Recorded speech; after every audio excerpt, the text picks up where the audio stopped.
विश्व शांतीची दुआ करत ईदगाह मैदानावर ईद उल अझा निमित्त लाखो मुस्लिम बांधवांनी केली सामूहिक नमाज अदा। परभणी शहरासह जिल्ह्यात ईद उल अझा बकरीद ईद निमित्त ठिकठिकाणी लाखो मुस्लिम बांधवांनी सामूहिक नमाज अदा केली। परभणी शहरातील ईदगाह मैदानावर ईद उल अझा निमित्त आज गुरुवार 28 मे रोजी सकाळी 8 वाजता मुस्लिम बांधवांनी सामूहिक नमाज अदा केली।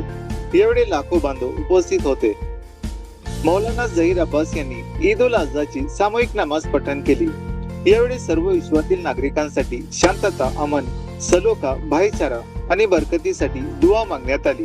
त्यानंतर मुस्लिम बांधवांनी एकमेकांची गळा भेट घेऊन ईदच्या शुभेच्छा दिल्या आहेत। यावेळी ईदगाह मैदानावर उपस्थित राहून पोलीस अधीक्षक महापौर सय्यद इक्बाल, तहसीलदार संदीप राजापुरे यांनी मुस्लिम बांधवांना ईदच्या हार्दिक शुभेच्छा दिल्या आहेत।